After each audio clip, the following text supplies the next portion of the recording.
Sewaktu kecil, saya nggak pernah bisa memahami kenapa orang tua saya itu, atau lebih tepatnya my mom, melarang saya untuk keluyuran.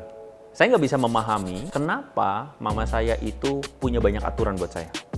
Waktu kecil saya nggak bisa pahami dan seringkali saya bertanya sama mama, kenapa anak-anak di luar sana bisa bebas melakukan apapun sedangkan saya dikit-dikit dipukul dan sebagainya.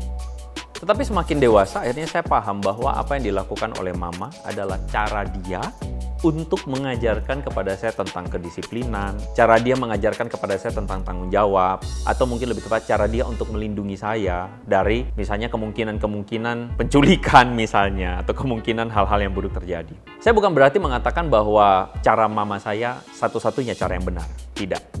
Yang kebenaran yang saya mau sampaikan adalah saya akhirnya memahami bahwa hal-hal yang tidak bisa saya mengerti, yang bagi saya adalah negatif waktu kecil, itu menjadi satu hal yang sebenarnya ada positifnya ketika saya dewasa.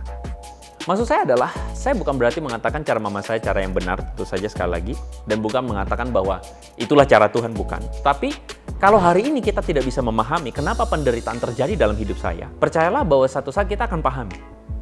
Karena hal-hal yang buruk terjadi dalam hidup kita seringkali itu memang dipakai Tuhan untuk hal-hal yang baik. Yusuf, ketika dia bertemu dengan saudara-saudaranya yang membenci dia, menjual dia ke Mesir, ke pedagang, lalu kemudian dia dijual di Mesir.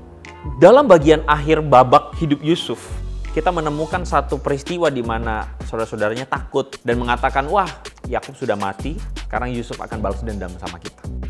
Akukah pengganti Allah?